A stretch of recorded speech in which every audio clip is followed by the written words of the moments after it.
अस्सलाम वालेकुम। Today we are going to talk about short wave diathermy. Diathermy का मतलब होता है थ्रू हीटिंग, जिसमें हम हाई फ्रीक्वेंसी इलेक्ट्रिकल एनर्जी को यूज़ करते हैं टू द बॉडी टिश्यूज़।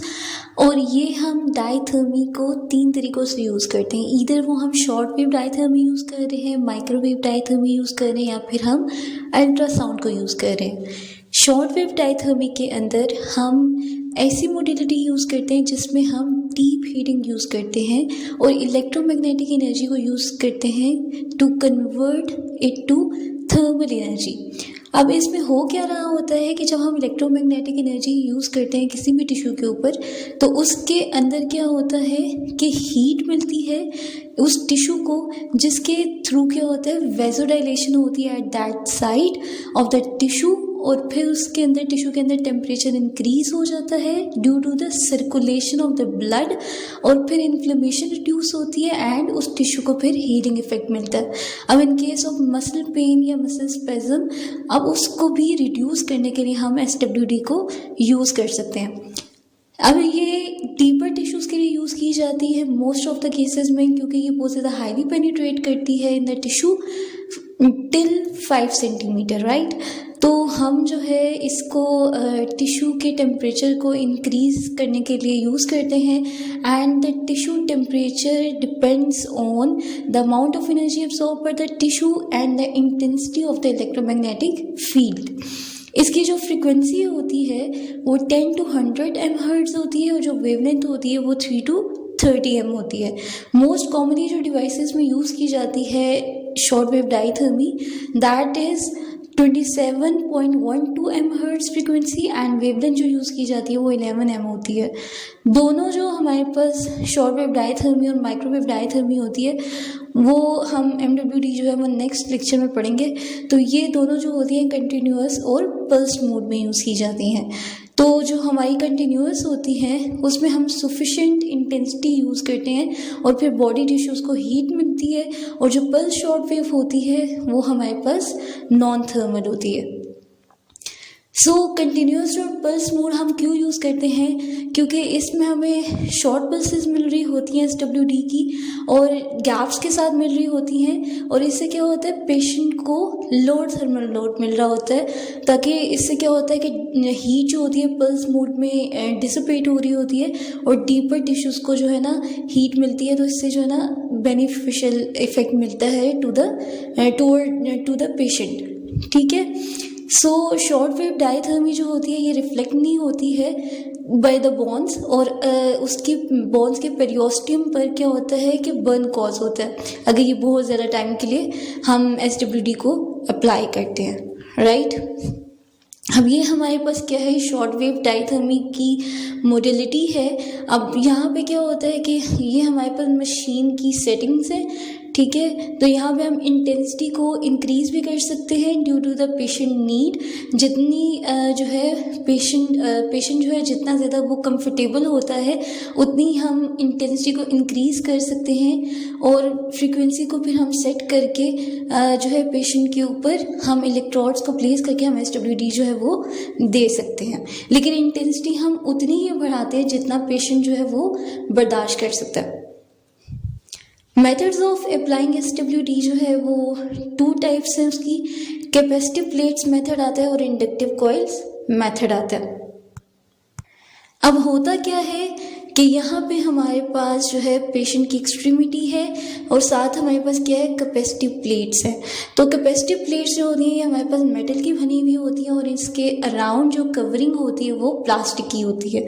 इसमें क्या होता है कि AC करंट पास करती है एक प्लेट से दूसरी प्लेट में, और पेशेंट जो होता है वो क्या होता है वो इलेक्ट्रिक फील्ड को प्रोड्यूस करता है जब एक प्लेट में से दूसरी प्लेट के अंदर क्या होता है AC करंट पास करती है। सो एक पेशेंट जो है वो क्या करता है वो 2 प्लेट्स के दरमियान जो है इलेक्ट्रिकल सर्किट के तौर पर काम करता है, राइट, क्योंकि वो करंट को प्रोड्यूस कर रहा होता है। अब जब करंट पास करेगी एक प्लेट से दूसरी प्लेट में जो है AC करंट पास करेगी, तो जो पेशेंट है वो सेंटर में प्रेजेंट है कैपेसिटिव प्लेट्स के, तो उसका जो टिश्यू होगा उसमें क्या होगा उसमें ऑसिलेशन होगी चार्ज पार्टिकल्स की, और वहाँ पे क्या होगा टेम्परेचर टेम्परेचर जो है वो इंक्रीज़ होगा, वेज़ोडाइलेशन होगी और वहाँ से उसकी इन्फ्लेमेशन रिड्यूस हो जाएगी, ठीक है, और उससे हीलिंग इफेक्ट मिलेगा। और इसको हम क्या कहते हैं, इसको हम ये जो कैपेसिटिव प्लेट्स के थ्रू हीलिंग होती है इसको हम हीटिंग बाय इलेक्ट्रिक फील्ड भी कहते हैं, राइट। अब मेनली क्या हो रहा होता है कि ये अपना जो है ज़्यादातर जो हम कैपेसिटी प्लेट के थ्रू इफ़ेक्ट जो हमें मिलता है टिश्यूज़ के ऊपर वो ज़्यादा सुपरफिशली मिलता है, लेकिन जो इंडक्टिव कॉइल्स मेथड होता है उसमें हमें ज़्यादा डीपर इफेक्ट मिल रहा होता है, राइट। अब अगर हम स्किन और इलेक्ट्रोड का डिस्टेंस देखें तो अगर हम इलेक्ट्रोड्स को at the same distance place करते हैं फ्रॉम द एक्सट्रीमिटी तो दोनों का अगर सेम डिस्टेंस होगा तो हमें इवन हीटिंग मिलेगी। लेकिन अगर हम एक इलेक्ट्रोड को क्लोज़र रखते हैं टू द स्किन और दूसरे इलेक्ट्रोड को हम थोड़ा सा जो है ना डिस्टेंस पर रखते हैं तो जो क्लोज़र इलेक्ट्रोड होगा स्किन की तरफ उसकी तरफ ज़्यादा हीटिंग मिलेगी, मतलब स्किन की साइड पर। और अगर हम एक लार्जर इलेक्ट्रोड यूज़ करते हैं और एक स्मॉल वन यूज़ करते हैं तो उसमें क्या होगा, जो स्मॉल होगा उसकी तरफ क्या होगा कि हमें स्किन साइड पर ज़्यादा हीटिंग मिलेगी। अब यहाँ पे अगर हम देखें तो जो हमारे पास फैट है, मसल है और बोन है, तो जब हम कैपेसिटी प्लेट्स यूज़ करते हैं तो उसमें क्या हो रहा होता है कि जो फैट होता है उसको मैक्सिमम हीट मिलती है, जो मसल होती है उसको मॉडरेट हीट मिलती है और जो बोन होती है उसको बहुत लो हीट मिल रही होती है through the capacitive plates. Now when we use flexible electrodes in case of the capacitive plates तो हमें ये इंश्योर होना चाहिए कि ये फुली कॉन्टेक्ट हो विद द स्किन या विद द एक्सट्रीमिटी जो हमें जिस टिश्यू के ऊपर हीट अप्लाई करनी है, and we have to wrap it in towel that is 2 centimetre thick, less than that could cause a burn, क्योंकि अगर ये 2 सेंटीमीटर थिक नहीं होगा तो उसका कॉन्टेक्ट होगा इलेक्ट्रोड्स का टू द स्किन और उससे बर्निंग कॉज होती है क्योंकि ज़्यादा हीट मिलती है। More than that will affect the amount of heating created in the body. तो distance between the electrode should be equal to the diameter of the electrode, और अगर ये लेस होगा तो उससे क्या होगा, शॉक भी हो सकता है। नाउ हमारे पास डिफरेंट मेथड्स होते हैं इलेक्ट्रोड्स को अप्लाई करने के लिए। सबसे पहला जो होता है वो कॉन्ट्राप्लानर होता है। उसमें क्या होता है कि जो हमारी एक्सट्रीमिटी होती है उसके एक साइड पे एक इलेक्ट्रोड अप्लाई किया जाता है और ऑपोजिट साइड पे दूसरा इलेक्ट्रोड अप्लाई किया जाता है। Now we have coplanar. इसमें क्या होता है, जो इलेक्ट्रोड्स होते हैं वो सेम साइड पे प्लेस किए जाते हैं to treat more superficial structures. And longitudinal में क्या होता है कि एक फ्लेक्सिबल इलेक्ट्रोड होता है and is use with a space electrode. अब इंडक्टिव कॉइल मेथड आ जाता है हमारे पास। तो इंडक्टिव कॉइल मेथड में हम क्या करते हैं कि हमारे पास यहाँ पे क्या है, कॉइल है। कॉइल क्या है, ये जो है ना, इससे क्या होता है, एसी करंट प्रोड्यूस होती है। तो एसी करंट के थ्रू क्या होता है, मैग्नेटिक फील्ड प्रोड्यूस होती है that is perpendicular to the coil. अब इस मैग्नेटिक फील्ड के थ्रू हमारे पास एडी करंट्स जनरेट होती हैं into the tissue of the extremity that cause the charge particles in the tissues to oscillate.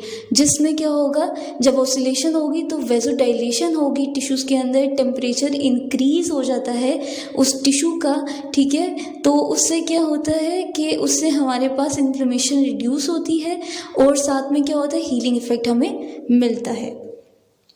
अब हमारे पास क्या है, जो इंडक्टिव कॉइल मेथड होता है, इसमें क्या होता है, जिस भी जो हमारे पास टिश्यू होता है, ठीक है, जिसका हमारे पास वाटर और इलेक्ट्रोलाइट कंटेंट ज़्यादा होगा उसके अंदर इलेक्ट्रिकल कंडक्टिविटी भी ज़्यादा होती है, लेकिन जिसका वाटर और इलेक्ट्रोलाइट कंटेंट कम होता है उसकी जो इलेक्ट्रिकल कंडक्टिविटी होती है वो क्या होती है, कम होती है। जैसा कि हमारे पास जो मसल्स हैं उनके अंदर वाटर कंटेंट ज़्यादा होता है तो उनकी इलेक्ट्रिकल कंडक्टिविटी ज़्यादा होती है, लेकिन जो फैट है या फैट बोन है, कोलेजन है, इनकी हमारे पास इनका वाटर कंटेंट कम होता है तो इनकी इलेक्ट्रिकल कंडक्टिविटी भी क्या होती है, कम होती है। अब इंडक्टिव कॉइल एप्लीकेटर्स जो हैं इनके क्या हैं, 2 बेसिक फॉर्म्स हैं। एक हमारे पास क्या होता है, केबल आ जाती है, और एक हमारे पास क्या आ जाता है, ड्रम आ जाता है, right. So before talking about the methods we should know that कि हमारे पास जब इंडक्टिव कॉइल्स जो होती हैं वो हीट अप्लाई करती हैं टू द टिश्यूज़, तो एक तो ये है कि वो डीपर इफेक्ट शो करती हैं, और जो हमारे पास जो कैपेसिटिव प्लेट्स होती हैं वो सुपरफिशियली ज़्यादा इफेक्ट शो करती हैं। तो जो इंडक्टिव कॉइल्स हैं वो सबसे ज़्यादा जो इफेक्ट शो करती हैं वो मसल के ऊपर करती हैं। तो मसल के ऊपर ज़्यादा हीट इफेक्ट शो होता है, उसके बाद फैट के ऊपर थोड़ा सा इफेक्ट शो होता है, मिनिमम इफेक्ट होता है, लेकिन बोन्स के ऊपर कोई भी इफेक्ट जो होता है वो हमारे पास इंडक्टिव कॉइल्स के थ्रू शो होता ही नहीं है। नाउ हमारे पास क्या होता है, केबल इलेक्ट्रोड आ जाता है। केबल इलेक्ट्रोड में हम क्या करते हैं, कॉइल या केबल यूज़ करते हैं जो कि हमारे पास लिम्स के लिए यूज़ की जाती है। ये दो तरह से यूज़ की जाती है, ईदर हम रैप कर देते हैं ऑन द पार्ट या फिर लिम जिसको हमने ट्रीट करना है, या फिर हम बैक के ऊपर अप्लाई करते हैं।